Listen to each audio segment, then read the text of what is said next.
Buenas tardes a todos. Buenas tardes y bienvenidos a este acto de entrega del primer premio Defense a las mejores tesis doctorales de física estadística no lineal y sistemas complejos, defendidas en el curso 2023-24. En primer lugar, antes de empezar el acto, os quiero presentar a las dos personas que me acompañan en la mesa. A mi derecha, José María Fuster, que es el presidente de la Fundación Sicómoro. A mi izquierda, Luis Viña, que es el presidente de la Real Sociedad Española de Física, en cuyo seno se encuentra la división de Física Estadística no lineal y sistemas complejos, con el que llamamos Defense.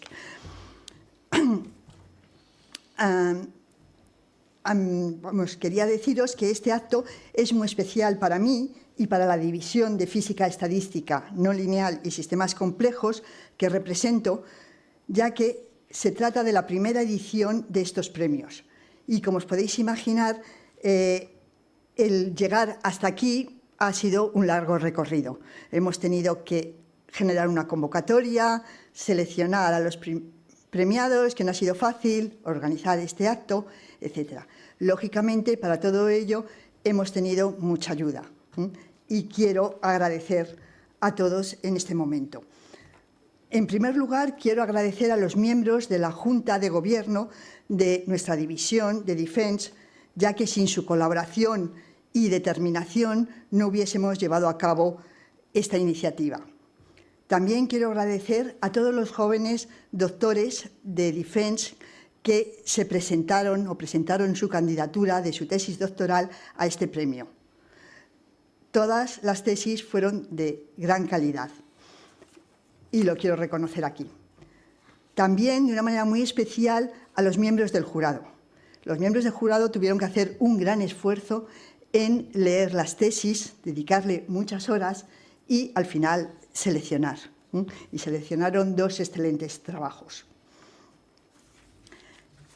Por otro lado, quiero agradecer de una manera especial a la Fundación Sicómoro, que sin su colaboración no hubiésemos podido dar un premio con una dotación económica.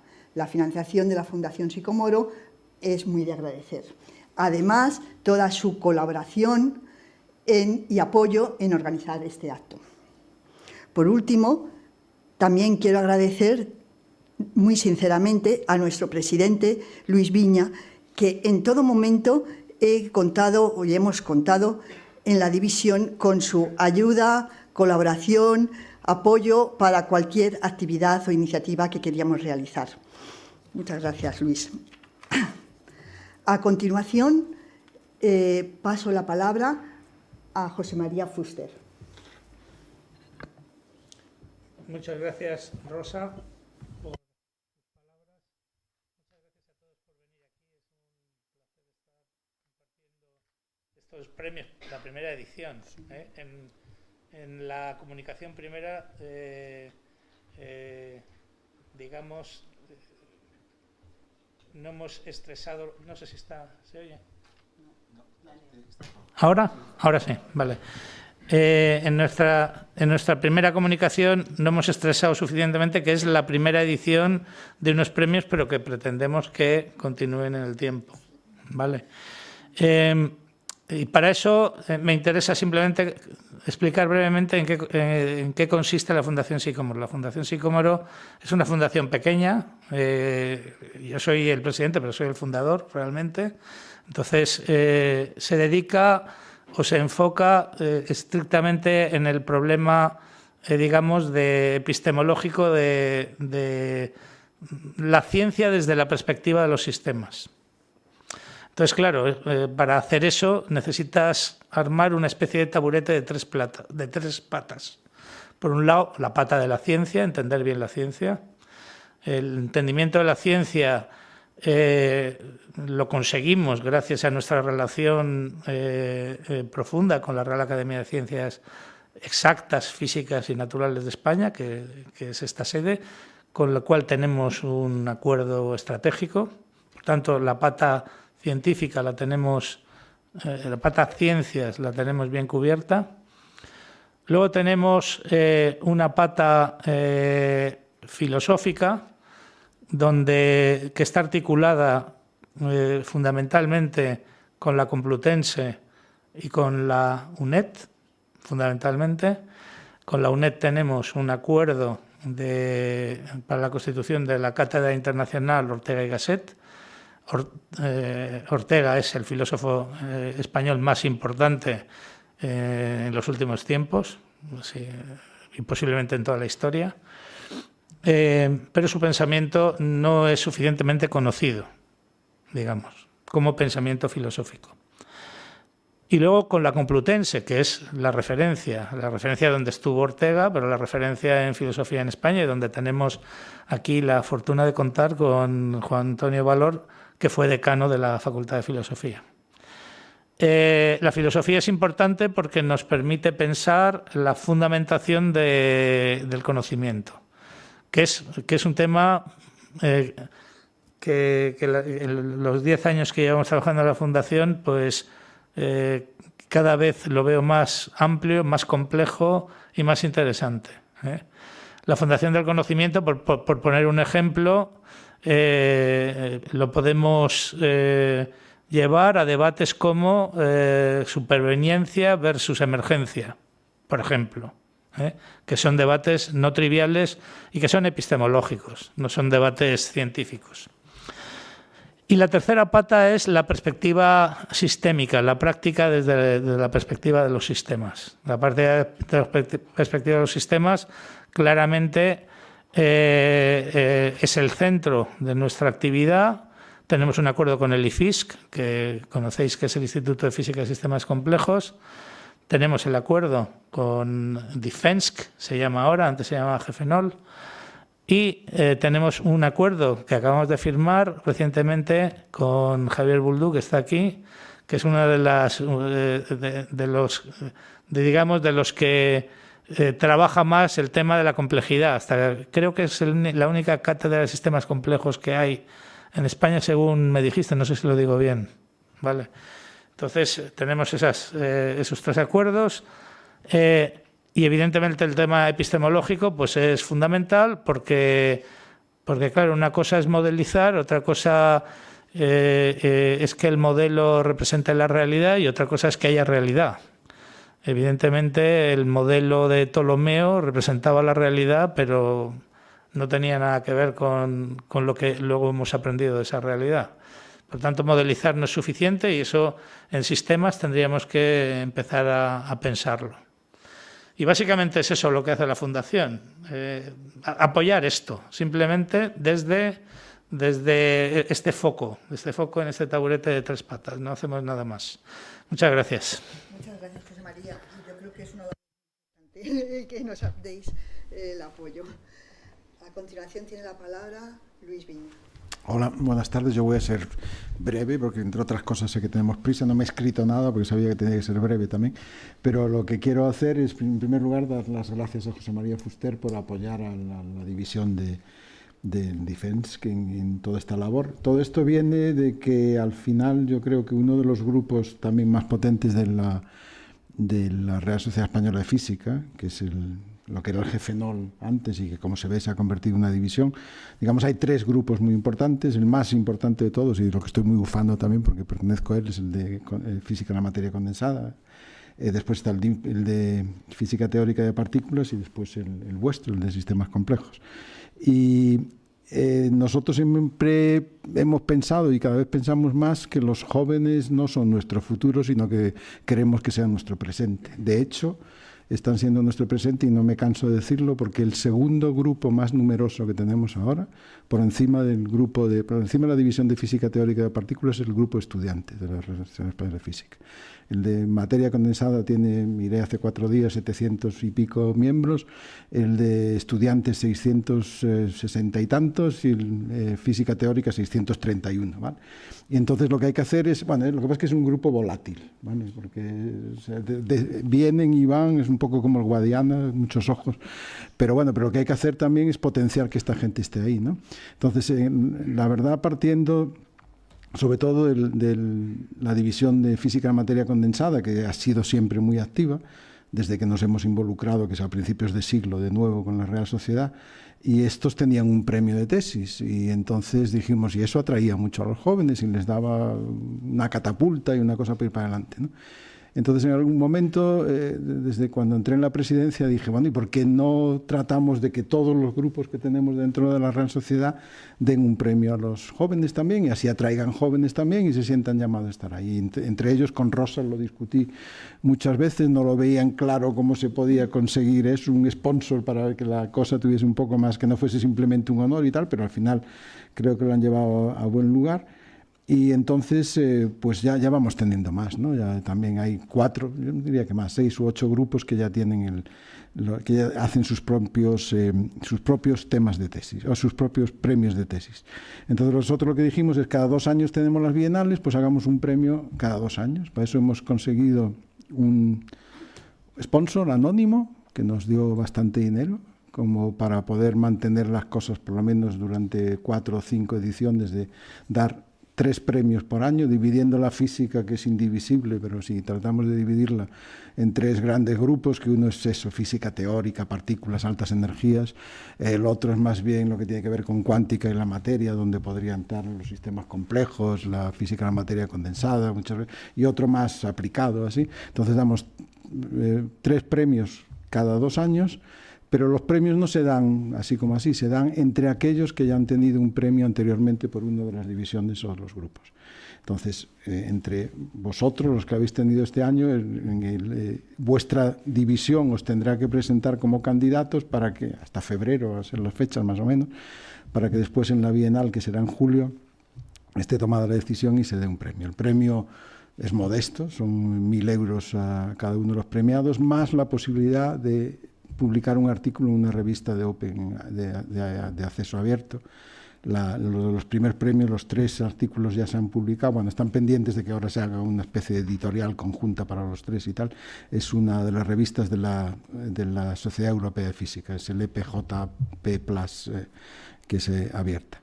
Y lo que pasa es que, como son muchos y cada vez se están poniendo más, estamos pensando también de hacer un accessit. Entonces, que haya los 3 premios, más haya unos accessits, como agrupa 2 años, para que todos podáis estar ahí.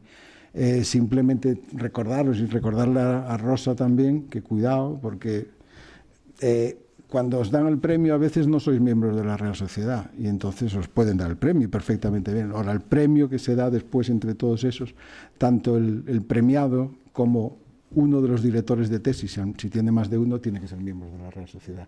Porque nos ha pasado ya en esta primera edición que alguien se ha quedado fuera porque no cumplía los requisitos. Pero bueno, no es que queramos ser elitistas, y no, pero sí, lo que queremos, hay que ser realistas, queremos atraer gente a la Real Sociedad. Yo no me canso de decir que ahora mismo somos casi 4.000 miembros. Si nos comparamos con Alemania, que es la única europea que dice el número de socios que tiene, que son 55.000, pues entonces nosotros tenemos que tener al menos un factor 5 más. O sea, que hay que atraer a la gente. Lo que pasa es que somos pocos asociacionistas, aunque debiéramos serlo. Intenté enterarme cuántos eran los franceses y me dijeron que 2.800, no me lo acabo de creer, pero bueno. Pero no creo que seamos más en España que los franceses. Pero me han dicho alguien que de buenas tintas eso. Bueno, pero no me quiero enrollar más. Un placer estar aquí. Enhorabuena a los premiados y estamos deseoso de oír lo que vais a contar y después el debate que vamos a tener también. Muchas gracias. Bueno, pues entonces ya pasamos a la esencia de este acto, que es la entrega de los premios. Entonces, os voy a llamar por orden alfabético a los galardonados y os vamos a ir. Entonces, vamos a bajar esto y esto.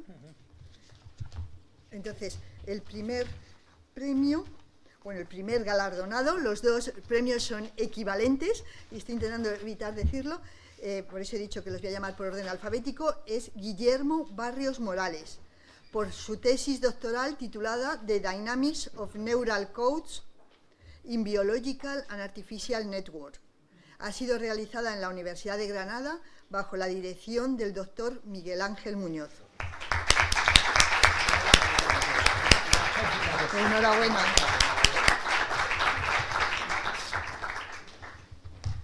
El segundo premio El segundo premiado, galardonado, es Jorge Tabanera Bravo, por su tesis doctoral titulada Thermodynamics and Information in Quantum Systems. Ha sido realizada en la Universidad Complutense bajo la dirección del doctor Juan Manuel Rodríguez Parrondo. Enhorabuena.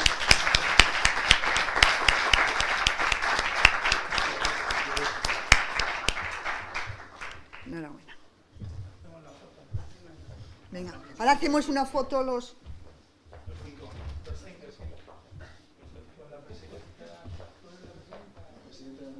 Como en medio, ¿no?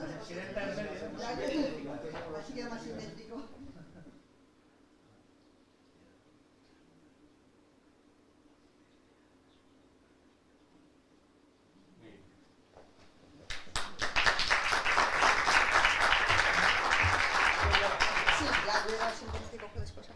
Bueno, pues a continuación vamos a tener dos presentaciones de los galardonados que nos van a contar de una manera muy breve las principales contribuciones de su tesis doctoral.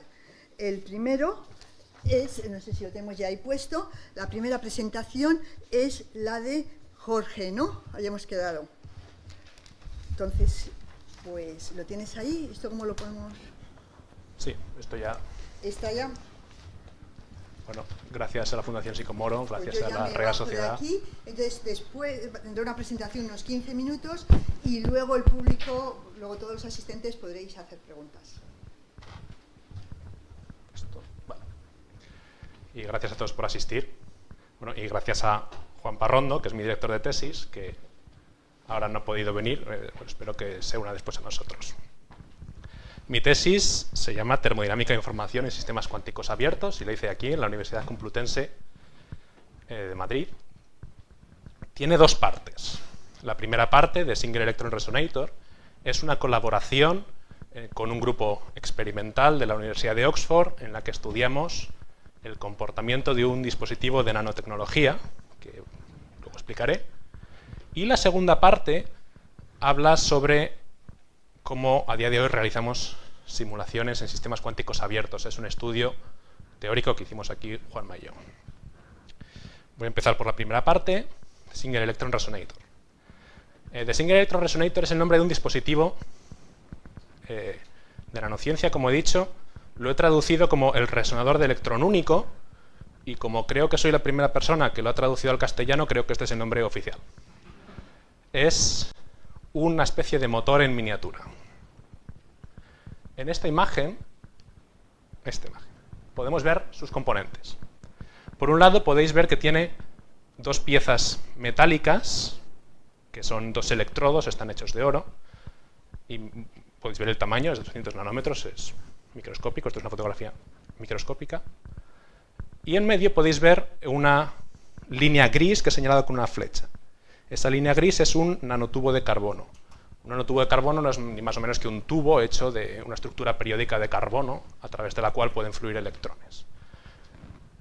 ¿Veis unas líneas amarillas debajo? Esos son electrodos auxiliares que sirven para controlar el dispositivo. Pero ahora no juegan un papel fundamental. Como podéis ver en el esquema 3D que he puesto aquí, el nanotubo no está en contacto con los electrodos de control, sino que puede oscilar. Es un sistema rígido, tiene una componente elástica, puede oscilar en el plano vertical. Cuando conectamos una corriente entre los dos electrodos, el sistema funciona como un motor, luego explicaré por qué, y oscila.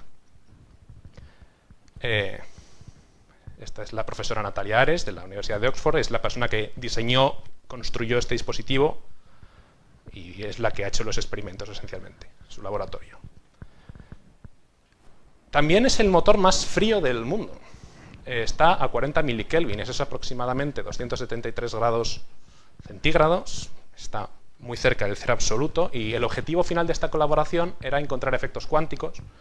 Al final los efectos que voy a explicar yo no son puramente cuánticos, pero nosotros estamos trabajando incluso a día de hoy en determinar si este dispositivo muestra o no efectos puramente cuánticos. Para que se hagan una escala del funcionamiento del dispositivo, del tamaño del dispositivo, esta es la foto que les he enseñado antes. El dispositivo va montado sobre una estructura electrónica. Todo ello se monta sobre un chip que ya tiene un tamaño razonablemente humano. El chip se monta sobre esta lámpara que cae del techo. No es una lámpara, es un criostato. Es el aparato que mantiene tan frío el dispositivo. Se sella y al final toda mi tesis va sobre este bidón que hay aquí colgado del techo, que es este dispositivo una vez lo hemos sellado y lo hemos congelado. Esta es una foto que hice yo mismo cuando estuve visitando el laboratorio en Oxford. Muy bien. ¿Cuál es nuestro primer problema? Lo primero que abordamos en esta tesis fue el problema de las self-oscillation. Cuando conectamos una corriente, cuando conectamos un voltaje a los dos electrodos verdes que les he enseñado antes, los electrones empiezan a fluir a través del nanotubo. Y eso activa oscilaciones en el nanotubo. No activa un ruido. Lo que vemos no es simplemente ruido electrónico. Lo que vemos son oscilaciones armónicas que pueden ver ustedes aquí. Esto es más o menos la señal que obtienen los experimentales. Con una antena pueden medir el movimiento del nanotubo arriba y abajo. Lo que vemos son oscilaciones más o menos periódicas. Las dos figuras de abajo muestran el espacio de fases del oscilador. Cuando la corriente es baja, podemos ver que el espacio de fases ha colapsado a un punto, solo hay ruido, no hay oscilaciones. Perdón que me equivoco de botón. Y cuando la corriente crece, lo que observamos es un toroide en el espacio de fases. Esto se corresponde con oscilaciones armónicas, insisto, no es ruido, hay oscilaciones. Para explicar estas oscilaciones, creamos este modelo. Les prometo que no voy a ser muy técnico. Esencialmente, la primera ecuación es la ecuación de Newton de un oscilador armónico. Y la segunda ecuación es una ecuación maestra que nos dice cuántos electrones entran y salen por unidad de tiempo dentro del nanotubo. Los ratios a los que los electrones entran y salen son estas cantidades de aquí, que dependen del estado del nanotubo. Si el nanotubo está arriba, los electrones entran muy lentamente, y si el nanotubo está abajo, los electrones entran muy rápidamente. Por lo tanto, estas dos ecuaciones son un sistema no lineal que tiene un ciclo límite. Ese ciclo límite son las self-oscillation, las auto-oscilaciones, el movimiento de oscilaciones que estamos viendo en el nanotubo. Estábamos muy contentos por este modelo, que explicaba muy bien los resultados de experimentos que había por aquel entonces, y propuse este experimento que con Florian Viñó, que es el postdoc que trabajaba con Natalia por aquel entonces, pudimos realizar el experimento y ver cosas muy interesantes. Lo que vimos es que la self-oscillation, las oscilaciones del nanotubo, se pueden encender y apagar de forma espontánea. Esto no se sabía hasta entonces. Las self-oscillation se habían visto antes, pero esto lo descubrimos nosotros. Esencialmente, nosotros vemos que el nanotubo está oscilando durante aproximadamente 20 segundos y de repente, por sí mismo, se apaga. Las self-oscillation desaparecen. También vimos lo contrario. También vimos que el nanotubo está apagado, no hay oscilaciones, incluso aquí hay un poco de potencial, no hay oscilaciones, y de repente por ellas mismas, al paso de 20 segundos, bueno, en este caso sería de 5 segundos, el nanotubo se activa y empieza a oscilar por sí mismo. Son espontáneas, hay una bistabilidad en el sistema. Y eso viene de la no linealidad, por supuesto. Para detectarlo diseñamos este experimento. En el eje horizontal está el tiempo, en el eje vertical es el voltaje que yo conecto a los electrodos para producir las oscilaciones, y vemos que hay valores de voltaje que aquí activamos las oscilaciones con un pulso, los activamos nosotros voluntariamente, esperamos aproximadamente 25 segundos y aquí de repente se apaga. Lo que está ocurriendo es que hay fluctuaciones en nuestro sistema que son capaces de encender y de apagar el dispositivo, y cuando estas oscilaciones son suficientemente... Bueno, tenemos que esperar a que estas oscilaciones sean suficientemente fuertes como para que este fenómeno ocurra. Por eso es un fenómeno muy raro. Piensen que en 20 segundos el nanotubo ha oscilado aproximadamente unos 20 millones de veces. Por lo tanto, tenemos que esperar una fluctuación muy rara para que la bistabilidad cambie entre un estado con oscilaciones y sin oscilaciones. Para mí este fue el descubrimiento principal de la tesis y desde luego fue a mí el que más me ha gustado. Es mi favorito. Voy a pasar a la segunda parte, que es una parte teórica, es una parte un poco más abstracta. En esta parte estudiamos sistemas cuánticos abiertos. Los sistemas cuánticos abiertos son sistemas cuánticos que todos hemos estudiado en el grado en física, los que hemos hecho el grado en física, en los que tenemos que modelizar de alguna forma la interacción con el entorno. Y estos sistemas cuánticos abiertos, markovianos en particular, siguen esta ecuación que que podemos ver aquí. Se llama ecuación CPTP o ecuación de Lindblad, es el nombre más común. Si ρ es la matriz de densidad del sistema, el primer término de la ecuación de Lindblad es el término que se corresponde con la ecuación de Schrödinger, y el segundo término son los saltos aleatorios, la difusión que está generando el medio ambiente en el sistema cuántico. El problema es que cuando el sistema puede que no sea markoviano o puede que directamente no sepamos deducir una ecuación de este estilo, porque no conocemos el medio ambiente, porque a lo mejor la interacción es demasiado fuerte y no podemos modelizarla correctamente, los físicos lo que hacemos son simulaciones. Yo voy a mi ordenador, simulo un tiempo corto de evolución con el término de Schrödinger, luego simulo un contacto con el entorno, aleatorio, tiempo de Schrödinger, contacto con el entorno, y lo que obtengo es una trayectoria numérica, una trayectoria dentro de mi ordenador de cómo funciona el sistema.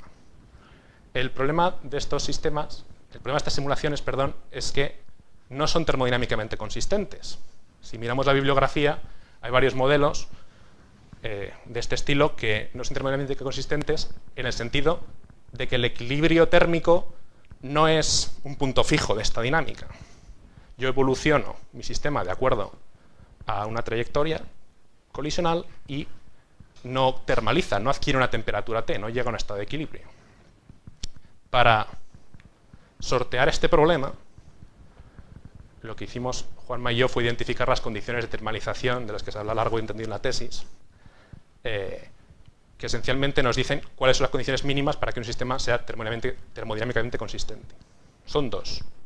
La primera, que los saltos inducidos por la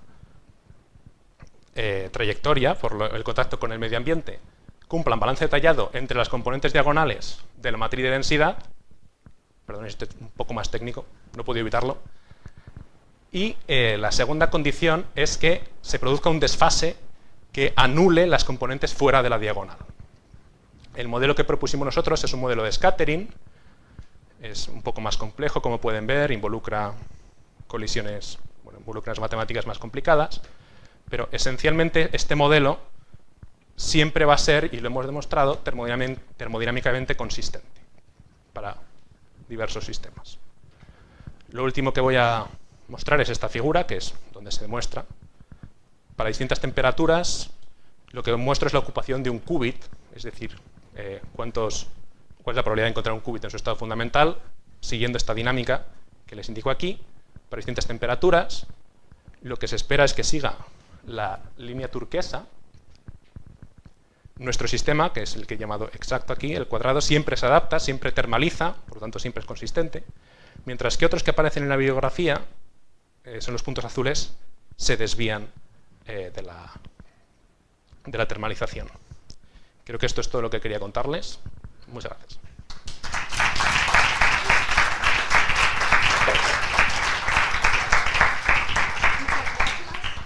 ¿Tiene alguna pregunta? Hay que coger el micrófono.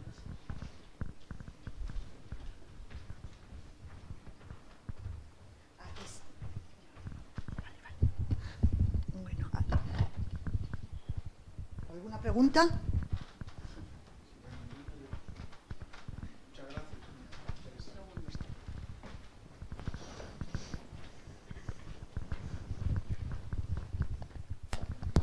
Gracias, muy interesante. En la primera parte, no entiendo el nombre, porque cuando hablas de single electron, en principio, vamos, yo hago cosas de óptica y sé lo que es un single photon y sí, tratamos con single photon. En cambio, aquí yo estoy entendiendo que tienes una corriente a lo largo del nanotubo, no sé dónde está lo del un solo electrón. Lo he pasado, bueno, es un detalle que no he incluido en las diapositivas, pero en realidad este dispositivo muestra un fenómeno que se llama Coulomb blockade. Eso estaba pensando dónde estaba la Coulomb blockade en todo lo que has hablado. Efectivamente hay una corriente continua de electrones, pero los electrones saltan de uno en uno. Si hay un electrón dentro del dispositivo, repele la entrada de cualquier otro. Vale, como lo habías, no conozco el trabajo. Así. Y la biestabilidad, si entiendo la gráfica esa que has pintado, donde cosas oscuras y claras, cuando vas a voltajes altos, las oscilaciones sí permanecen, entiendo. Si sí. Lo claro es esto. Entonces la curva de biestabilidad uno podría pensarla haciéndola en función del voltaje. Cuando vas a voltajes muy altos ya te has salido el régimen biestable Y, Sí, y entonces, y si subes y bajas, y hacen los experimentos subiendo y bajando el voltaje, se ven los dos estados biestables ahí. Eso está en la tesis. Vale, Ese experimento no, lo hicimos. es que aquí me sonaba que podría ser por ahí, pero no entendí muy bien. Lo Pero- que se conocía en los experimentos anteriores eran estos dos estados, el superior en el que siempre hay oscilaciones y el inferior en el que nunca las hay. Lo que no se había encontrado es precisamente esta frontera, que es donde el Claro, que es experimento es la biestable. zona donde están los dos estados. Sí, pero este experimento lo hicimos, bueno, esta es la segunda parte. La primera parte de este paper, precisamente, fue ese, ir recorriendo el voltaje y pudimos reconstruir la histéresis del sistema. Pero si entiendo bien, necesitas hacer un trigger, necesitas disparar las oscilaciones, tienes que poner un pulso en algún momento también. O las oscilaciones salen simplemente si estás en steady state, o sea, si estás en estado estacionario, surgen por sí solas, sin el pulso ese del que has hablado. Exacto. En este experimento no se ve muy bien, pero no obstante se ve un poco. Estas de aquí se activan solas. Aquí vemos dos muestras que se activan sin que nosotros las activemos. Luego, cuando nosotros permanecemos un tiempo largo en el steady state, vemos que se activan ellas mismas. No hace falta que las activemos nosotros. Y una tontería, en la última transparencia que pusiste, la penúltima, vamos, la temperatura ahí que están en unidades arbitrarias. Son unidades arbitrarias. Y si esto lo pones en un sistema real, ¿de qué temperaturas estarías hablando ahí? Bueno, Supongo que serán todas bajas, porque si quieres ver cosas de qubits que has hablado y tal, tendrás que estar en zona donde el baño que estás poniendo ahí, los efectos del baño no sean muy grandes, porque si no te rompe toda la coherencia, ¿no?, del sistema. Bueno, es un sistema cuántico, así que... Es abierto, pero entonces... es teórico, así que teóricamente podemos poner cualquier temperatura, pero claro, esto solo se puede hacer para temperaturas muy bajas. O sea, que los factores de 10 a la 3, si veo bien, que me quitan las gafas. Estos son unidades de la unidad de Boltzmann, de la constante de Boltzmann. O sea, es dividido por KB, vale. Exactamente. Vale, gracias. A usted. Hola, Jorge. Hola, Mauricio. Se me ha ocurrido de repente una pregunta conceptual. Cuando pasáis a las condiciones de estabilización térmica, no es que el sistema pase a ser un sistema cerrado, ¿verdad? Sigue siendo un sistema abierto y el implant sigue dominando. Sí. Pero entonces lo que ocurre es que el medio ambiente tiene algún tipo de propiedad que permite la estabilización. ¿Esa es una forma correcta de describir lo que está pasando? O sea, nosotros queremos saber precisamente cuáles son las características que tiene que tener el medio ambiente para garantizar la termalización. Entonces, o sea que no cualquier medio ambiente las satisface. Obviamente son condiciones que discriminan ciertos tipos de bueno, yo puedo coger dos baños térmicos, que es un medio ambiente también, que no las satisfagan, que no termalicen. Yo lo que quiero simular es un baño térmico físico en el cual si yo pongo un sistema dentro de ese baño térmico, adquiere la temperatura de ese sistema. Vale, de acuerdo. Y esto se puede hacer modelando el sistema todavía como un sistema completamente abierto. Sí. ¿No? Sí. Vale. Muchas gracias. Yo físicamente espero que si me olvido de mi sistema en el laboratorio, cuando vuelva a la mañana siguiente haya termalizado. El problema es que hay muchos modelos que no predicen eso. Predicen, bueno, los que enseño en esta gráfica predicen hasta temperaturas negativas. Así que es solo de arreglar nuestras teorías sobre los modelos, más que... Pero se entiende que corresponde a un tipo de medio ambiente físico, o sea que hay ciertos tipos de medio ambiente que satisfacen estas condiciones Sí. y otros no. Vale, nada más. Gracias. ¿Alguna pregunta más? Bueno, si no, vamos a agradecer nuevamente a Jorge.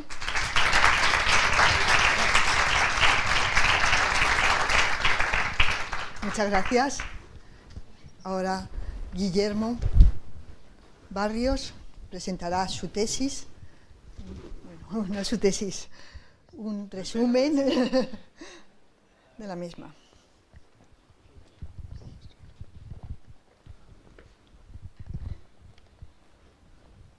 Vale. Bueno, yo quería agradecer en primer lugar, bueno, a todos los que habéis venido esta tarde, a todos los miembros del Defense y muy especialmente a la Fundación Sicomoro, no solo por proporcionar estos premios, sino porque además soy un firme creyente que hay que devolver la filosofía a la ciencia, y no solo eso, hay que llevar la ciencia a la filosofía y hay que hacer filosofía desde la ciencia, y creo que especialmente en temas como todo lo relacionado con el cerebro, percepción, es muy muy importante que demos nuestro insight, ¿no? como físicos. Entonces yo mi tesis la hice en un título que es un poco difícil de traducir, pero sí era algo como la dinámica de los códigos neuronales en redes neuronales biológicas y artificiales. Pero como sé que todos estáis deseando llegar al vino, me voy a cargar toda la parte de redes neuronales artificiales y voy a ahora mismo hablar solamente de lo que ocurre en redes biológicas. Entonces, por dar un poco de contexto y también ver que muchas veces los sistemas complejos, las tesis no son un camino recto en el que uno sabe lo que está haciendo. Yo empecé en algoritmos de Machine Learning, luego hice trabajo en epidemiología, otra vez Machine Learning, luego neurociencia teórica ya con redes neuronales, luego hay alguna cosa de sociopolítica por ahí, otra vez más neurociencia. Entonces, para no hacer un Frankenstein, luego en mi tesis cogí como las 4 cosas más importantes, más relacionadas con lo que viene siendo dinámica de redes neuronales, y pues intenté hacer como una picture que tuviera un poco más de coherencia. Entonces yo aquí os voy a explicar un poco del primer trabajo, que es un poco el grueso también de la tesis, y todo gira en torno a una pregunta, que es ¿cuál es el régimen dinámico en el que operan los sistemas neuronales? Entonces, para entender eso hay que volverse más o menos a principios de los 2000, cuando Bex y Plenz, os lo enseño por aquí, básicamente ponen un montón de neuronas en una plaquita y las dejan crecer y ven que, pues de forma espontánea, generan actividad, pero no solo eso, sino que son capaces de medir lo que se conoce como avalanchas de actividad. Es decir, unas neuronas que activan a otras neuronas, y unas veces estos eventos son muy pequeños y solo ocurren localmente, y otras veces estas avalanchas de actividad pueden llegar a ocupar todo lo que es el espacio posible. Y lo más interesante es que cuando vieron las distribuciones de tamaños y duración de estas avalanchas de actividad, se dieron cuenta que seguían una ley de potencias. Entonces aquí, todos los físicos estadísticos, cuando uno ve una ley de potencia ya está así, y se le enciende la bombillita porque dice, las leyes de potencia normalmente son como la huella a la que viene asociada una cosa que conocemos como invariancia de escala, que básicamente nos dice que tenemos un comportamiento que es similar a lo largo de muchas escalas espaciales. Entonces, en este caso, pues tenemos avalanchas que se reproducen a nivel local muy pequeño, pero que también pueden llegar a ocupar toda la dimensión del sistema. ¿Y por qué esto es interesante desde un punto de vista de la física estadística? Porque nosotros sabemos que esta invariancia de escala normalmente ocurre cuando tenemos una transición de fase, por ejemplo aquí en el gráfico, entre un sistema ordenado y otro sistema desordenado, porque en el punto crítico tenemos una divergencia de la longitud de correlación, y eso, por ejemplo, volviendo a las neuronas, es lo que nos permitiría que dos neuronas que en nuestro sistema estén separadas especialmente pudieran fluctuar o estar correlacionadas.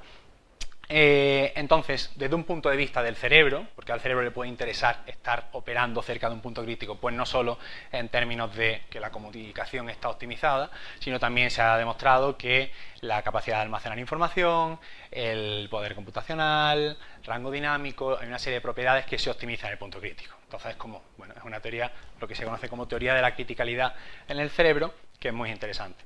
El problema es que tradicionalmente la mayoría de, argumentos en favor de la criticalidad en el cerebro lo que busca es demostrar que sí, que se siguen estas leyes de potencias en avalanchas, etcétera, y bueno, hay toda una discusión respecto a si son o no son leyes de potencia, etcétera. Entonces, como físicos estadísticos, al final, no voy a entrar en mucho detalle técnico, pero la idea es, si yo quiero buscar invariancia de escala para saber si mi sistema está en un punto crítico, pues voy a cambiar la escala y veo si tengo propiedades que son invariantes. Y eso es un poco la idea que hay detrás del grupo de renormalización. Básicamente, cuando nosotros hacemos grupo de renormalización por bloque tradicional, aquí por ejemplo en un sistema de spines, la idea que estamos haciendo es pasar de lo microscópico a lo macroscópico, haciendo como un zoom hacia afuera y básicamente creando nuevas variables efectivas y viendo cómo cambian las propiedades del sistema. Entonces, por ejemplo, en un sistema de spines, si estuviéramos por debajo de la temperatura crítica, como tenemos aquí, pues acabaríamos llegando a un punto fijo en el que vemos que el sistema es ordenado, por encima de la... esto se fue. Bueno, no sé si... ¿Vuelves para atrás? Ah, para atrás, por aquí. Spoiler, spoiler, spoiler. Aquí. Por encima de la temperatura crítica tendríamos un sistema desordenado y en el punto crítico tendríamos un sistema que es que muestra esa invariancia de escala y fluctuaciones a todas las escalas. ¿Cuál es el problema cuando uno se va a una red neuronal? Pues que esa herramienta que nosotros tenemos en la que cogemos espines que están cerca unos de otros y hacemos los bloques para definir nuevas variables, con neuronas no vale, porque yo puedo tener dos neuronas muy cercanas que a lo mejor no se conectan entre sí, y neuronas que están muy lejos, que están completamente correlacionadas, pero a lo mejor a través de una tercera. Entonces el concepto de distancia no nos vale. Y que básicamente se sacaron un poco de la manga Bialek en 2019, pues una renormalización fenomenológica, que la llamaron, que la idea es que si tú tienes tu actividad de neuronas que registras, individuales, más de 1000 neuronas en el hipocampo del ratón, en lugar de buscar proximidad, lo que vas a buscar es qué neuronas están más correlacionadas con otras. Entonces, vamos a buscar que dos neuronas están más correlacionadas de todo el registro que yo tengo de actividad, y esas dos van a definir una nueva variable, una nueva como superneurona. Busco las dos siguientes neuronas que están más correlacionadas, vuelvo a definir una nueva variable. Y así, a tiempo 1 de mi grupo de renormalización fenológico, tengo la mitad de variables. Esto puedo hacer lo mismo en sucesivas iteraciones y ir formando clústeres de 2, 4, 16, etcétera, etcétera, hasta que me quede sin neuronas, básicamente, en el sistema. Entonces aquí lo interesante, lo que nosotros queremos es ver cómo determinadas propiedades cambian a medida que yo cambio mi escala de observación. Entonces, por ejemplo, lo que ellos midieron fue cómo varía la varianza de la actividad cuando en mis nuevas variables que he definido de estas neuronas promedio. Y ellos observaron que entre el caso totalmente correlacionado y el caso totalmente independiente encuentran una ley de potencia con un cierto exponente que nosotros, con un dataset completamente independiente, podemos reproducir muy bien para neuronas del hipocampo.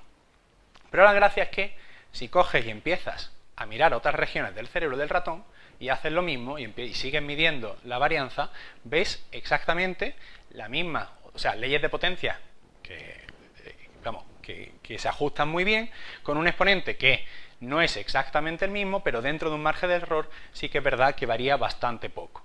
Entonces, nosotros utilizamos el término cuasi universal, porque no es que podamos decir que hay unos exponentes universales de las redes neuronales del ratón, pero sí que es cierto que nos sorprendió que se ajustara a un exponente bastante similar. Y no solo ocurre con la varianza, sino que esto es una suerte de energía libre, es como el menos logaritmo de la probabilidad de que no tendrá actividad en estas superneuronas. Igual, si lo haces para todas las regiones del cerebro, ves que más o menos sigue una ley todas de potencias con un exponente medio, igual con los tiempos de autocorrelación. Y finalmente podemos también, en lugar de mirar la actividad de estas variables que se definen a cada paso de renormalización, podemos meternos dentro de estas neuronas clúster que nosotros hemos ido definiendo a partir de las correlaciones y medir lo que sería el espectro de la matriz de correlación, que sabemos que tiene que escalar con el tamaño del sistema, y a medida que consideramos clústeres más grandes y más grandes, pues vemos que esto cada vez se acerca más también a una power law con un cierto exponente que sí que varía más de una región a otra. Y entonces, como vale, pues aparentemente hay invariancia de escala en el cerebro del ratón, o por lo menos hay evidencia de lo mismo.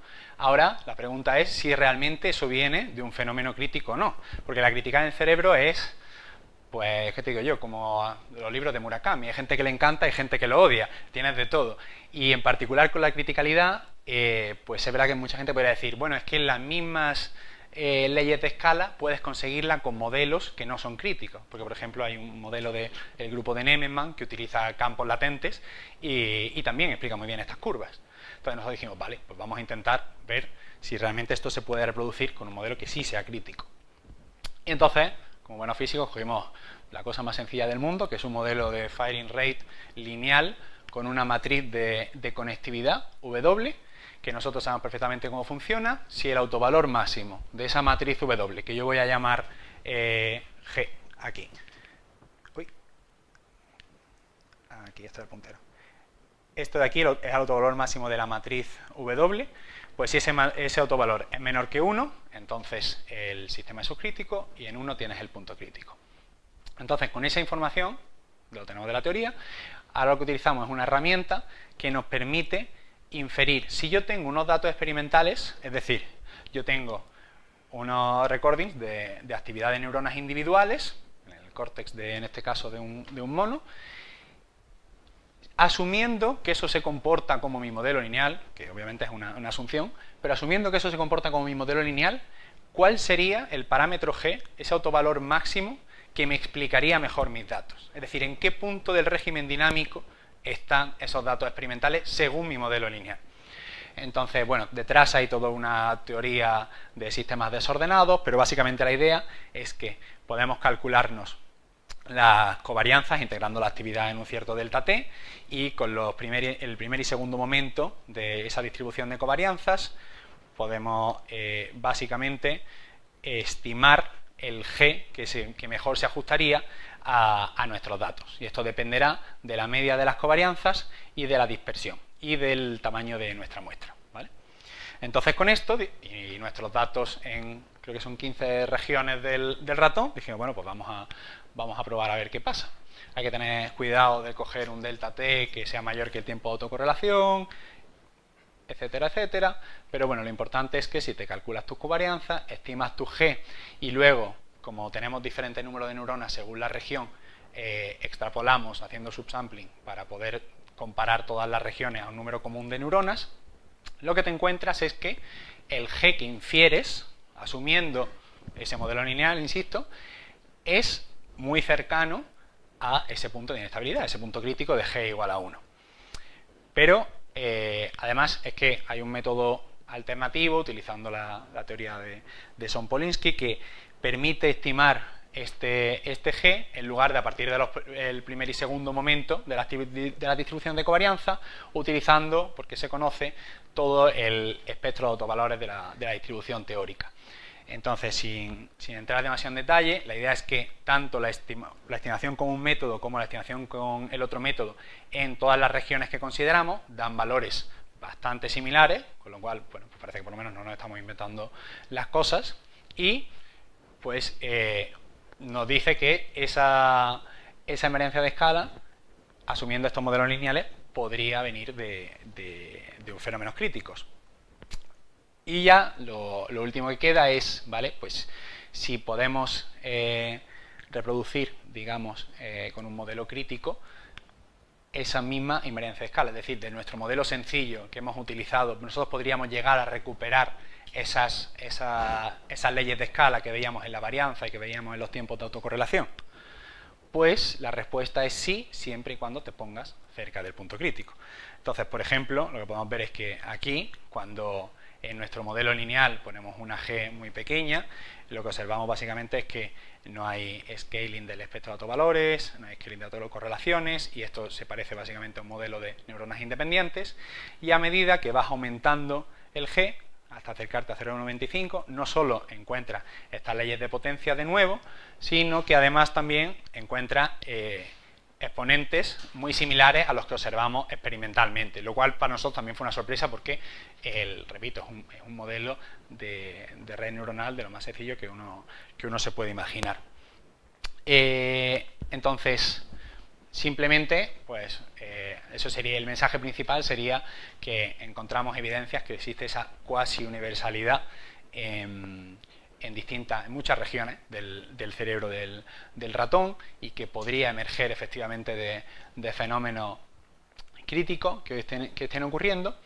Y bueno, hay muchas preguntas abiertas, como por ejemplo cuál es el rol de la conectividad en este tipo de fenómenos que estamos estudiando ahora, si se puede extender estos resultados a covarianzas que dependan de la frecuencia. Spoiler, sí, porque publicamos este año un PRL precisamente estudiando esto con datos de fMRI. Y bueno, ya solo agradecer aquí a mi supervisor, Miguel Ángel Muñoz, que no ha podido venir, y a todos los doctorandos del departamento, mi director en IBM, en la estancia que estuve haciendo, que también ha formado una parte importante de la tesis, y con eso las gracias a vosotros. Muchas gracias.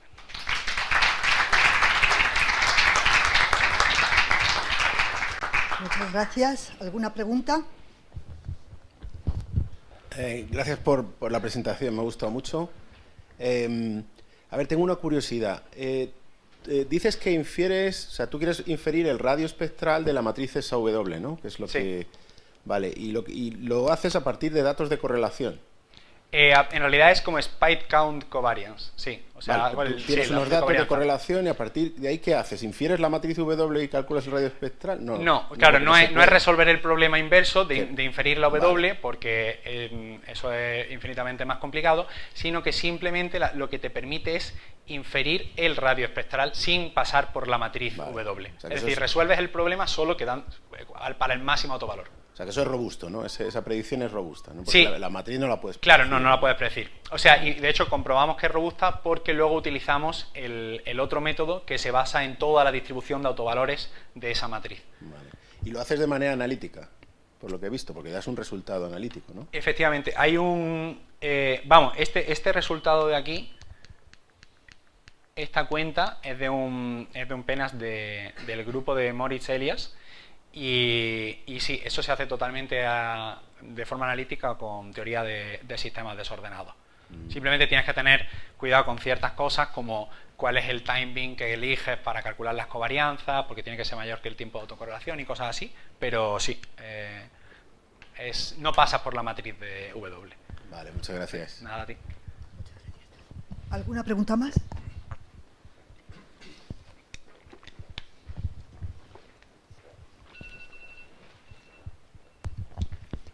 Bueno, gracias por la presentación, está muy bien.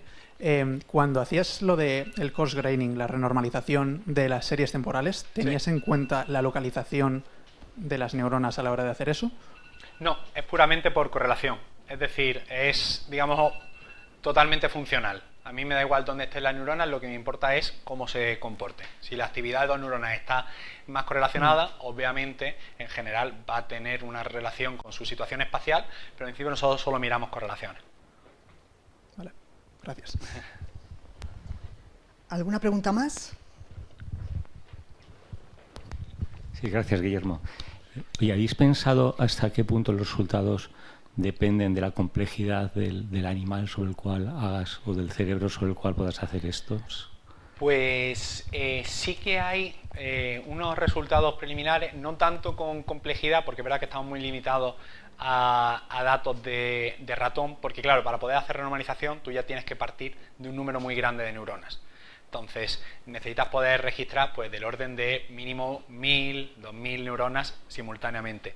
Pero sí que, por ejemplo, hemos visto ciertas diferencias en esta medida de criticalidad entre si el ratón está completamente en reposo y está midiendo actividad espontánea, que bueno, siempre luego que es espontáneo y que no es espontáneo es un dilema, ¿no? Pero, y si el ratón está haciendo algún tipo de actividad. Entonces sí que se encuentran ciertas diferencias en esta estimación de los valores críticos. Pero a nivel de complejidad del organismo no hemos... Porque no tenemos datos, no por otra cosa, no por falta de interés. Vale, muchas gracias. ¿Alguna pregunta más?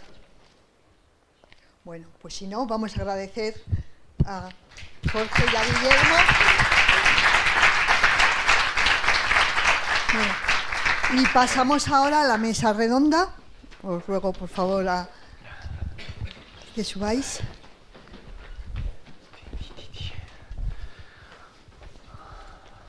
Bueno, la mesa redonda va a ser moderada por Juan José Mazo, que es el vicepresidente de Defense y catedrático de física en la Complutense, y él ya presentará a los ponentes.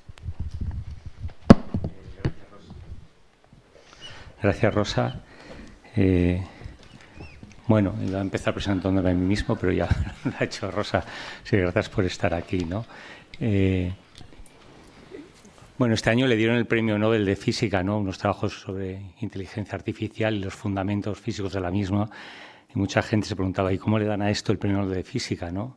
Y bueno, es que hay mucha física estadística y no lineal detrás de todo esto. Entonces, hoy que buscábamos un tema de interés, quizás para todos, ¿no? Con seguramente muchas más preguntas que respuestas, y donde pues esos 3 pilares de los que también nos hablaba José María de la Fundación, ¿no? La ciencia, la filosofía, los sistemas, pues pudieran estar entrelazados, pues nos pareció que sería bonito pues intentar hablar sobre la inteligencia artificial en el marco de los sistemas complejos, sea esto lo que sea, y intentando que dure pues un poquito más de media hora, que vamos mejor de tiempo de lo que pensábamos, ¿verdad? Con alguna pregunta también del público que sea interesante. Entonces, para esto, pues tenemos el placer contar con Pedro Tarazona Lafarga, que bueno, a Pedro lo conocéis mucho porque es un activo de GFNOR y de Defense desde los principios, pero bueno, ha hecho toda su carrera científica en la Universidad Autónoma de Madrid, con algunas estancias en Bristol y en Viena. Y desde el campo de la física, la materia condensada, pues siempre ha estudiado problemas de física estadística, de sistemas complejos y de biofísica, ¿verdad? Yo creo que también es pertinente decir, aunque igual a él no le gusta que lo diga, que es medalla de la Real Sociedad Española de Física del año 2013, ¿no? Y bueno, y también contamos, gracias Pedro por estar aquí, y también contamos con Juan Antonio Valor Llévenes, que Juan Antonio es profesor de la Facultad de Filosofía de la Universidad Complutense de Madrid, fue decano de dicha facultad en el periodo 2018-2022. Bueno, estudió allí, también hizo alguna estancia en Alemania, y sus áreas de investigación son la filosofía de la ciencia, la historia de la ciencia, la epistemología y la filosofía de la tecnología. Cosas interesantísimas. En sus últimos trabajos ha estudiado el origen y el desarrollo de la inteligencia artificial desde una perspectiva ontológica y epistemológica, y así como el desarrollo de lo que se llama el nuevo realismo, ¿no? en filosofía. Bueno, pues podemos empezar quizás por hasta qué punto podéis pensar que debemos de considerar a la inteligencia artificial como un sistema complejo, entendiendo que esa pregunta también lleva inherente decir qué es lo que uno entiende por un sistema complejo, ¿no? Quizás, Pedro, puedes... Empiezo yo, pues. Bueno, pues desde el punto de vista técnico, de lo que nos gusta hacer a los físicos, de coger modelos que nos permitan cuantificar conceptos, tenemos el modelo de Hopfield, que es justamente un modelo que está diseñado, esa es la gran genialidad de Hopfield, para ir de lo simple, pero muy interesante, que es el modelo de Ising en física estadística, a lo más complejo que serían los modelos de vidrios de spin cuando conectamos frustración y desorden. Entonces, Hopfield nos permite ir suavemente de una cosa a otra. Entonces, en el planteamiento de modelo de red neuronal, de reconocimiento de patrones, para Hopfield cada patrón a reconocer es una de las posibles fases que coexisten, y introduce un parámetro de complejidad, que es simplemente cuántos patrones queremos tratar de recordar, dividido por el número de neuronas digitales que tenemos a nuestra disposición. Bueno, entonces lo que encuentra allí es que para que funcione eso, para que realmente reconozca los patrones que hemos puesto, tenemos que andar con cuidado con cuánto vale ese parámetro de complejidad. A temperaturas bajas tenemos que ponerlo entre 5 y 12%. Y ahí funciona, reconoce los patrones que hemos puesto. Si nos quedamos cortos, caemos en una especie de obsesión o de idea fija.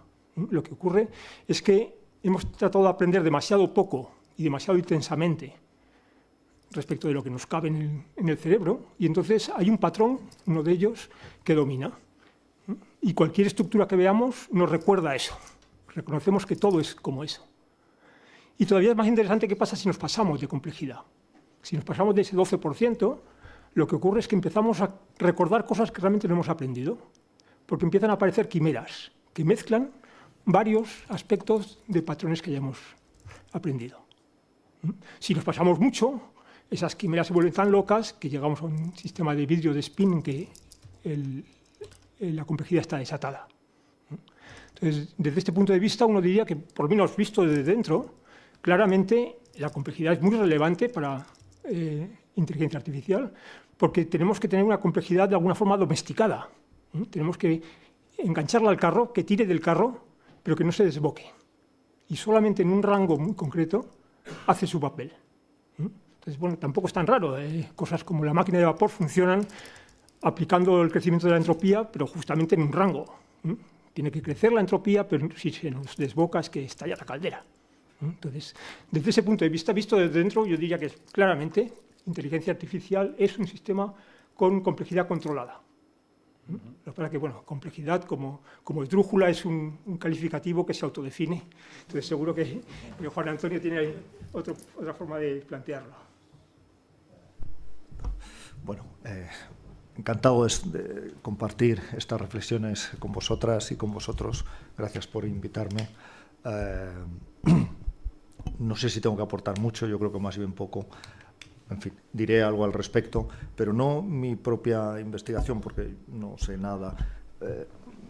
Más bien me dedico a estudiar el origen de la inteligencia artificial, porque todo el mundo habla de inteligencia artificial y ya estaba cansado de escuchar el término y no saber exactamente qué era. Entonces, pues fui al origen de la inteligencia artificial, un origen, muy interesante porque al final todo se enmarca dentro de una polémica con Kant y con el neocantismo y con el papel de la intuición en el conocimiento humano y en la construcción de las matemáticas. Intuición sí, intuición no. Esta es la polémica de Frege contra Hilbert, ¿no? Esto es un asunto muy interesante. Todas estas reflexiones llegan a Cambridge a través de Newman, que es el que influye a Turing, ¿no? Para comenzar a reflexionar sobre este asunto, ¿no? Bueno, hablamos de inteligencia artificial, inteligencia, ¿no? Y tampoco tenemos muy claro qué es la inteligencia, ¿no? Bueno, la idea de Turing, a partir del año 1950, y esto es determinante, después ya de la Segunda Guerra Mundial, después de haber hecho Coloso 1, Coloso 2 y todas estas máquinas que descifraban los códigos de los alemanes, vuelve a Cambridge a estudiar biología. Y la idea que tiene es la de replicar funciones biológicas y organismos biológicos a través de algoritmos recursivos. Entonces, esto es lo que quiere estudiar, ¿no? Algoritmos recursivos, y su idea es muy simples, que son capaces de generar funciones, que son capaces de simular, este es el término clave, que son capaces de simular funciones biológicas, pero también organismos biológicos, un corazón, el funcionamiento de un corazón, el funcionamiento de un pulmón, una hoja de un árbol, el crecimiento de un bosque. Bueno, la idea que tiene Turing, digo, a partir del año 1950, es que algoritmos muy simples, pero extremadamente repetitivos, son capaces finalmente de simular funciones, comportamientos y organismos, ¿no? Y órganos de los organismos. Bien, su idea es algoritmos muy simples, muy repetitivos, a partir de los cuales se generan nuevas estructuras que tienen propiedades emergentes, que tienen nuevas propiedades. El algoritmo sigue, continúa, la repetición continúa, el algoritmo continúa, la repetición continúa, de tal manera que aumenta la complejidad, surgen nuevas propiedades emergentes, sigue la recursión, aumenta la complejidad, surgen nuevas propiedades emergentes, y así avanzamos en la escala biológica hasta llegar a simular el comportamiento de un cerebro. La complejidad, la recursión sigue, la complejidad aumenta, y ese cerebro finalmente acaba teniendo conciencia o consciencia, no sé si con S o sin S. Los filósofos decimos conciencia sin S, en general se dice consciencia con S. Ese cerebro acaba teniendo conciencia, acaba teniendo pensamiento, acaba teniendo sentimientos, acaba teniendo emociones, en definitiva, acaba teniendo inteligencia. Por consiguiente, la inteligencia sería una propiedad emergente que se ha generado después de con algoritmos muy simples, pero extremadamente recursivos, después de una recursión extrema, ¿no?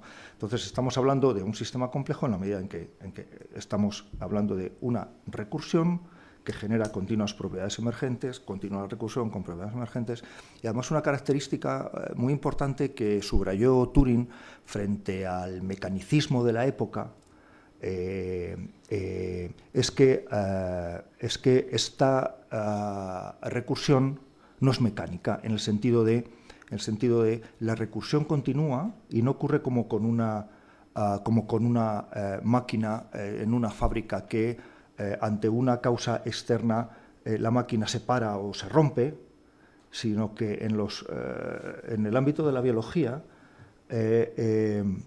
las variables externas son fagocitadas por el algoritmo, de tal manera que el algoritmo no se para, sino que continúa la recursión.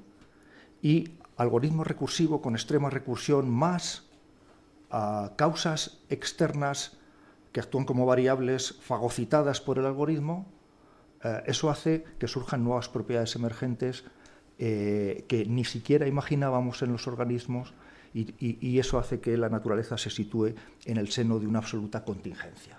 Propiedades emergentes que pueden ser absolutamente contingentes como resultado de una extrema recursión y de ese fagocitar esas causas externas, de tal manera que la recursión no se para, no se bloquea, sino que continúa, la causa externa fagocitada, y a partir de ahí surgen nuevas pruebas emergentes.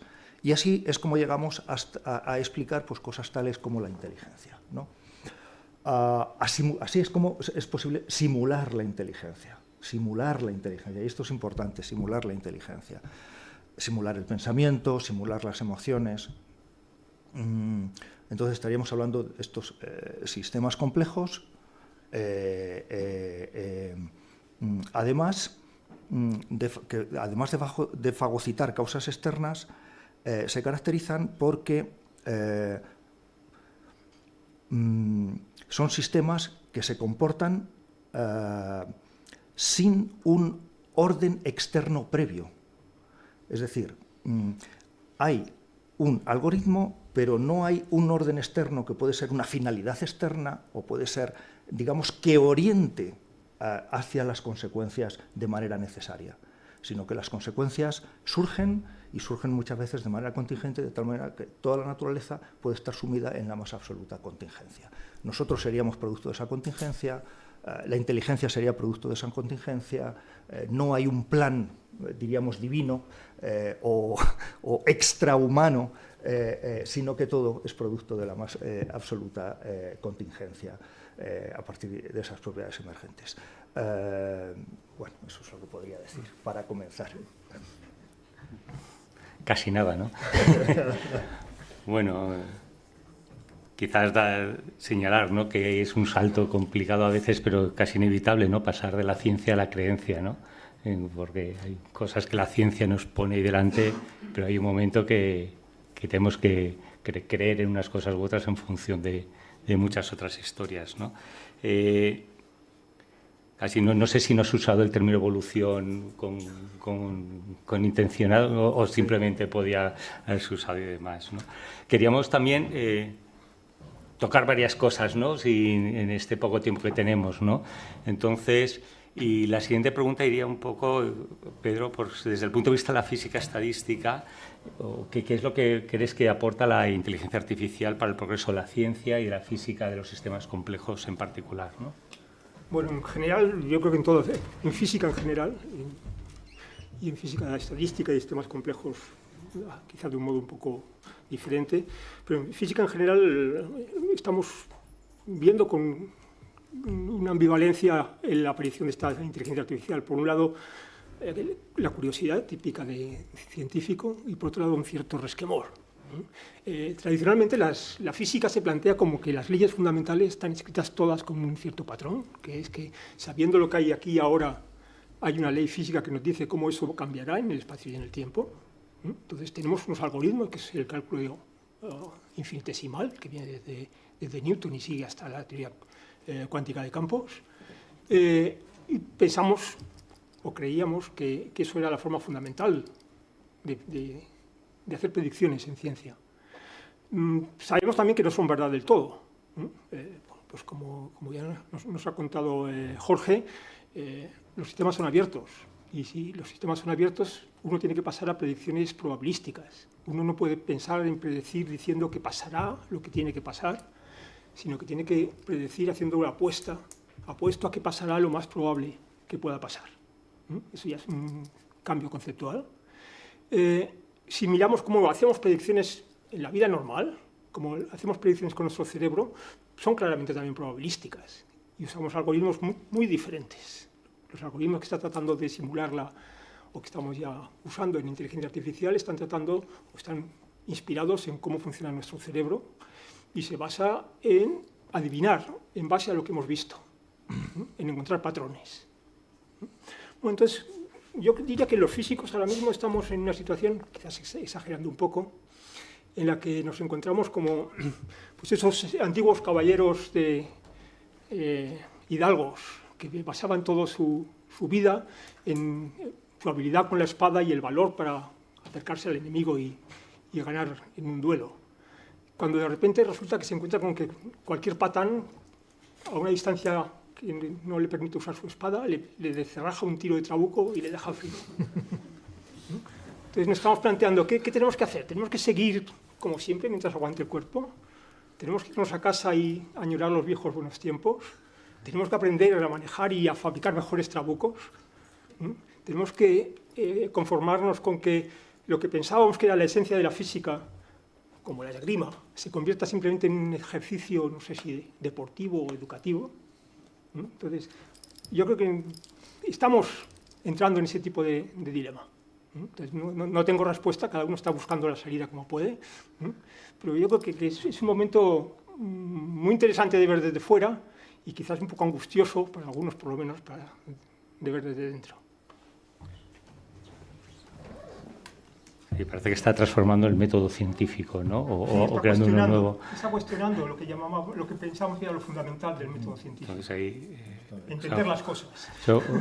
Doctor Juan Antonio, que es especialista, ¿no?, en estas cosas de filosofía, ciencia y demás, ¿cómo ves tú hasta qué punto la inteligencia artificial cambia nuestra manera de entender la inteligencia, ¿no?, tanto en el marco de la ciencia como también de la filosofía, quizás? Claro. Bueno, algo que quiero decir en relación con el comentario de esto, las creencias que también son importantes, etcétera. Bueno, y completo la respuesta anterior y enlazo con esta. Turing lanza un proyecto. Sigo con Turing. No hablo por mí, hablo por Turing. Turing lanza un proyecto. El proyecto consiste en entender los algoritmos y la recursión necesaria para que surjan, para simular funciones, para simular el comportamiento de organismos, etcétera, hasta llegar incluso al pensamiento, a la inteligencia, a los sentimientos, etcétera, ¿no? Entonces, lo que he defendido también en los papers así últimos que he escrito es, ¿eso se puede conseguir o no se puede conseguir? La idea de Turing es, no hay argumentos para decir que no se pueda conseguir. Es decir, la idea es, lanza un proyecto que va a durar décadas, él mismo lo dice en su famoso paper del año 1950, sobre si pueden pensar o no las máquinas, lanza un proyecto para las próximas décadas, dice, habla de décadas, incluso de siglos, en virtud del cual, en el que tienen que trabajar muchas generaciones y muchos científicos, y de lo que se trata es de simular, de ir simulando funciones, organismos, comportamientos a través de algoritmos recursivos. Él decía que solo se necesitaban dos cosas para continuar con la simulación. Potencia de procesamiento y capacidad de almacenamiento. O sea, daos cuenta, más recursión, solo se necesitan dos cosas. Potencia de procesamiento y capacidad de almacenamiento. En el año 1950 se tenía poca potencia y poca capacidad de almacenamiento comparado con lo que tenemos ahora, ¿no? Pero él pensaba que solo se necesitaba ampliar eso más, así veríamos nuevas propiedades emergentes, así conseguiríamos simular comportamientos, funciones, simular organismos, solo con esto. Y entonces poco a poco iríamos conquistando como más parcelas, simulando más parcelas de la naturaleza, pues el crecimiento de los bosques, las líneas de costa, los copos de nieve, el crecimiento de las ciudades, no sé, por supuesto los órganos, corazones, pulmones, etcétera, la doble circulación de la sangre, los comportamientos cerebrales, los comportamientos neuronales, se podrían ir simulando cada vez con estas nuevas máquinas cada vez más poderosas, y así iríamos avanzando más hasta conseguir finalmente máquinas que piensen.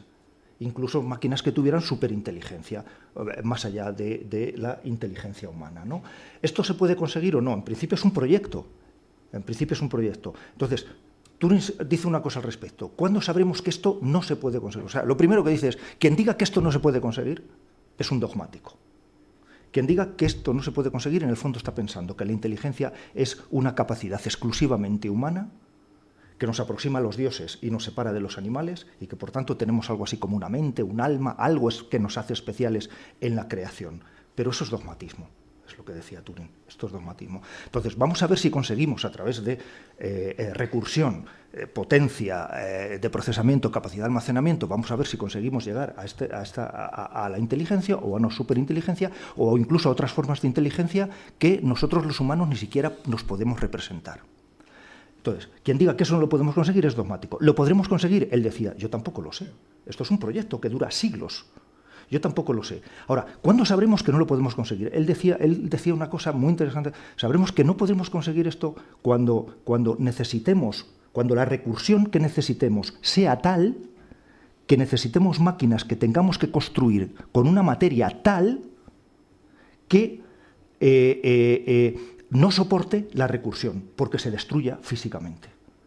Cuando esa recursión sea tal, la recursión necesaria sea tal, que haga que la materia misma de la que está hecha la máquina se destroce físicamente por el calor, por la cantidad de energía acumulada, etc., que se derritan las máquinas, decía él, cuando las máquinas se derritan, y no tengamos en el universo materia capaz de que soporte esa recursión, entonces diremos, hasta aquí hemos llegado, no podemos avanzar más, y si la inteligencia funciona con una recursión, estará hecha de una materia especialísima que solo los humanos tenemos, pero que no es la materia del universo. Será el alma, la mente, será algo que nos aproxime a los dioses, pero no será nada humano. Entonces diremos que la inteligencia artificial no se puede conseguir, ¿no? Porque necesitamos esa materia que en el universo no existe, y que es la materia de la que está hecha el alma, diríamos, ¿no?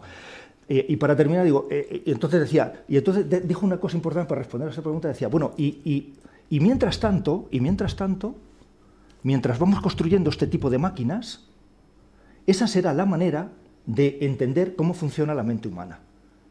O sea, ¿te das cuenta? O sea, para entender cómo funciona la mente humana, no hace falta estudiar la mente humana. Lo que hace falta es ir haciendo máquinas que simulan el comportamiento de la máquina, de la mente humana o del cerebro humano, no sé, o de las neuronas y tal. Y entonces, en la medida que consigamos esas máquinas, sabremos más de lo humano, de lo propiamente humano. Esa es la estrategia de Turing, ¿no? Entonces, efectivamente, siguiendo con el proyecto de inteligencia artificial, a través de las máquinas sabemos más de nosotros mismos. Esta es la idea. Si pudiera decir, sí, creo que es importante decir que justo Hopfield y Hinton lo que hacen es separarse radicalmente del proyecto de Turing, del proyecto de ordenador de Turing. Turing tiene en mente un sistema físico, un ordenador en el que le pones una lógica y que se supone que entonces corre y hace todas estas operaciones. Lo que está proponiendo Hopfield tiene un paso intermedio completamente distinto, que es aprender no porque tú le pones la lógica, no porque tú diseñas cómo es la lógica que tiene que dar el cerebro, sino simplemente dándole ejemplos, reconociendo patrones. Entonces pasas a tener una necesidad de hardware completamente diferente. Lo que tienes que tener es un dispositivo de aprendizaje que se nutre con una tremenda cantidad de datos externos, de datos de aprendizaje. Y ahora, justo ese dispositivo de aprendizaje con los datos de aprendizaje se autoconstruyen como un dispositivo de reconocimiento. Entonces, esa idea, vamos, no hay nada parecido a eso en las ideas de Turing. Y eso es lo que cambia cualitativamente lo que es el modo en que estamos entendiendo que de verdad parece que nos estamos acercando a cómo funciona el cerebro, porque realmente estamos viendo que con ese tipo de dispositivos estamos aprendiendo de ejemplos. No aprendemos porque entendemos la lógica y le enchufamos la lógica de cómo creemos que funciona. Simplemente aprendemos a reconocer cosas parecidas. Nunca es un aprendizaje exacto, siempre es un aprendizaje probabilístico, acertamos más o menos, pero de una forma mucho más flexible. En ese sentido, nos separamos, o sea, Hopfield y Hinton se separan, es donde se separa de la idea de que tenías que necesitar esa máquina tan posiblemente enorme. Acabas teniendo cosas mucho más manejables, y las estamos teniendo. Está bien. Está bien. Sí, simplemente quiero añadir que no conozco bien esto, pero sí conozco cómo fue el origen de Google. He leído esta historia de un autor, filósofo americano que se llama Kevin Kelly, que estuvo en los orígenes de Google. Y entonces cuenta Kevin Kelly que en una fiesta para recaudar fondos para Google, estamos hablando del año 89, nosotros estábamos pensando en la caída del muro, pero había otros que estaban pensando en cosas más interesantes, como esto, ¿no? Estaba, bueno, en una fiesta para recaudar fondos, entonces él le preguntó a los que en ese momento eran dos jóvenes creadores y directores en ese momento de Google, les dijo, pero realmente, ¿qué estamos haciendo? ¿Estamos haciendo un buscador?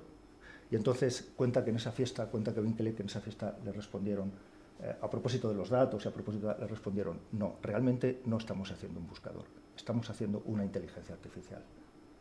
Entonces cuenta Kevin Kelly que en ese momento entendí que el proyecto de Turing se había transformado. O sea, efectivamente, comenzaba en ese momento, año 89, la segunda etapa de la inteligencia artificial. Una inteligencia artificial que está basada no en una lógica, la idea primitiva es la lógica del entendimiento humano, la transponemos a la máquina, sino efectivamente en procesamiento de datos y, en definitiva, en una propiedad que tiene una base filosófica, en fin, que podríamos discutir en otro momento, que es en el reconocimiento de lo semejante y no semejante.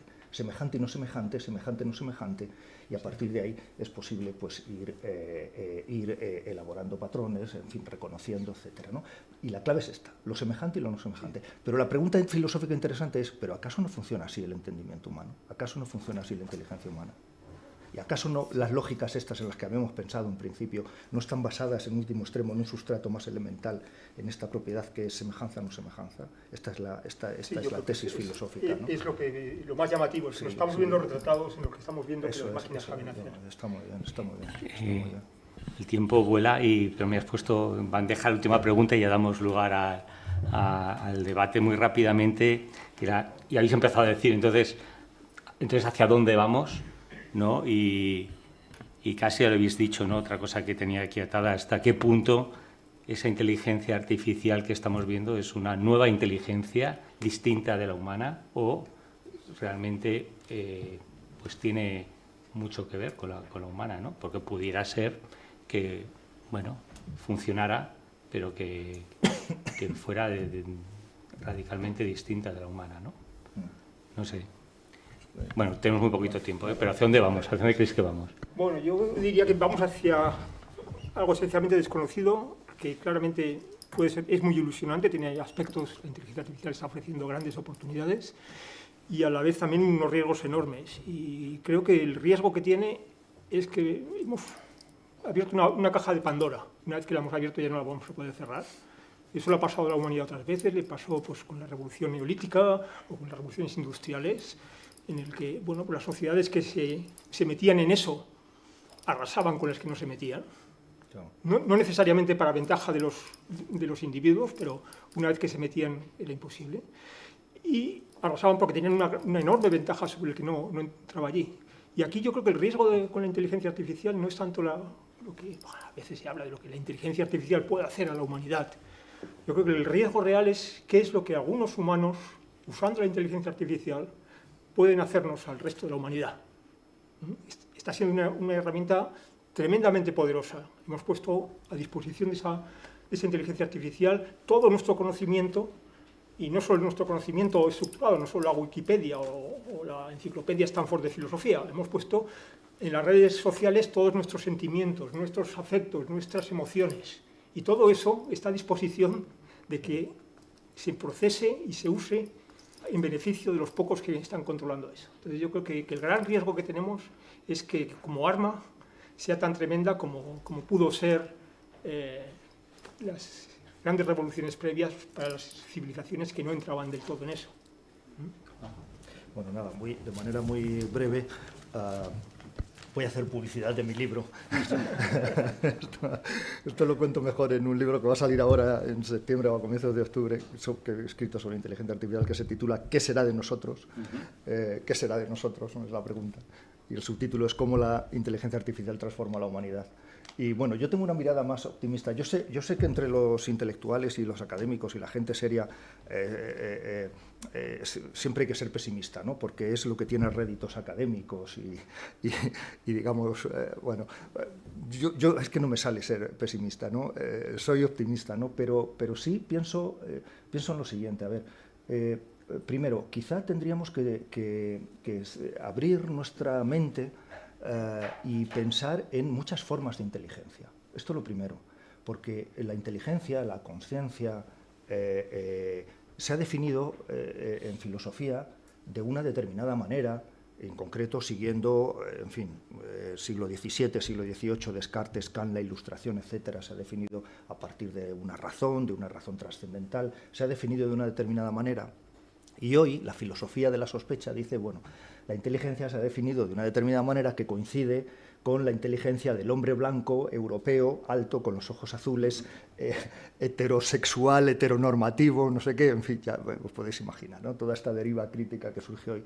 Pero puedo estar más o menos de acuerdo con esto, pero sí quiero insistir en algo y es, efectivamente, ¿por qué no pensar en otros tipos de inteligencia? ¿Por qué pensar, primero, que la inteligencia se dice de una manera, ¿no? Esto en primer lugar. En segundo lugar, ¿por qué pensar que solo unos entes que somos los humanos tenemos inteligencia?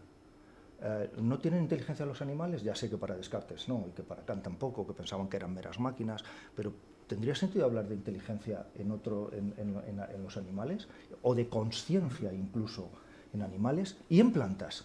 Últimamente se está escribiendo mucho sobre esto, ¿no? En filosofía. Los filósofos es que escribimos sobre todo, excepto hasta de lo que no se debiera escribir, pero incluso en las plantas. ¿No podríamos abrir nuestra mente y pensar en otras formas de inteligencia, en otras formas de pensamiento, en otras formas de sensibilidad, en otras formas de consciencia, en definitiva? Este es el primer punto. Si esto fuera así, podríamos imaginar máquinas, no solo que piensan como los humanos, sino también que tienen sus propias formas de pensar, incluso sus propias formas de consciencia, incluso sus propias formas de sentir.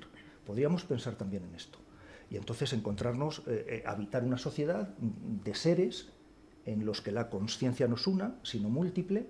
Y además, otro asunto, cuando hablamos de consciencia y de inteligencia, siempre se entiende como sí o no, la tienes o no la tienes, 1 o 0. Pero ¿por qué no pensamos en distintos grados? ¿Por qué no pensamos no solamente en distintas modalidades, sino también en distintos grados de consciencia, en distintos grados de inteligencia, etcétera, que podrían tener esas máquinas o esos nuevos seres? Esto por un lado. Pero por otro lado, también tendremos instalados en nosotros, también tendremos instalados, no sé, artilugios potenciados con inteligencia artificial en nuestro cerebro, en nuestro corazón. A esto se le conoce con el nombre de transhumanismo. Ya no seremos humanos, seremos transhumanos.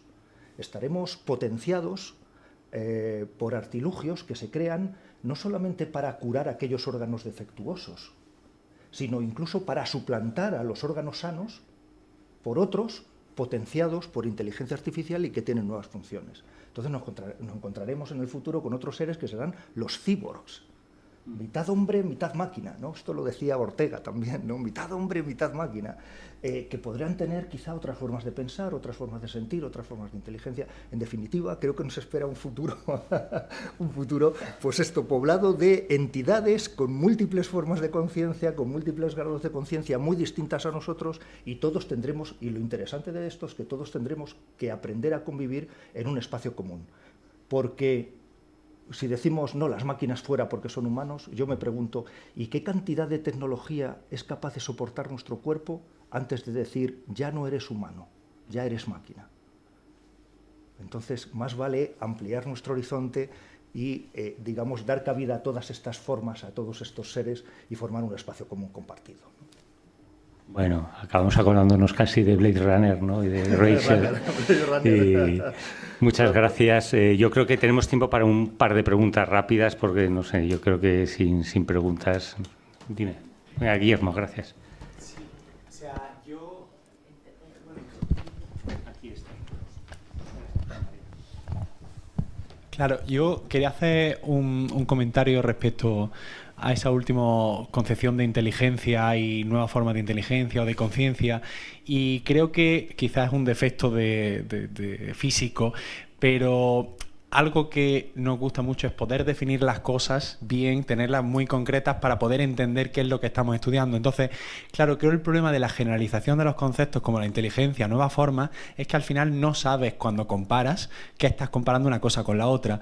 Entonces, por ejemplo, decir que sucesiones, recursiones de algoritmos, solo porque puedan simular consecuencias de la inteligencia, como se observan, que sería como el clásico ejemplo de la caja china, ¿no? En filosofía, claro, y cosas de ese estilo, claro, pueden llegar a equipararse a inteligencia, es muy peligroso porque, claro, tú no puedes estudiar realmente las causas por las consecuencias. Entonces creo que es muy importante, no tanto desde un punto de vista de elitista, la inteligencia es lo que nosotros los humanos tenemos, sino desde un punto de vista de realmente hasta qué punto merece la pena ampliar ese concepto para ahora que semánticamente deje de tener un valor que nosotros podamos estudiar. Entonces, yo personalmente soy muy partidario de buscar algoritmos de inteligencia artificial que operen más como opera el cerebro, porque incluso en el paradigma de Turing, si llegáramos a esa situación en la que utilizamos toda la materia posible y esos algoritmos de recursión explotan y esto no funciona, no podríamos decir que está hecho de otra materia. Lo único que podemos decir quizás es que quizá la conciencia no es algorítmica. Es que igual has partido de una hipótesis errónea de primeras. Entonces, creo que es muy importante, más que buscar el fenómeno emergente dentro de, por ejemplo, pues al final algoritmos de lenguaje, que son ChatGPT y cosas de ese estilo, entender bien el proceso físico que hay detrás para saber qué estamos estudiando y cómo se compara eso con la inteligencia artificial que hay ahora, ¿no? Vamos, pues es mi opinión. Gracias, Guillermo. ¿Alguna otra pregunta o intervención? Por Luis.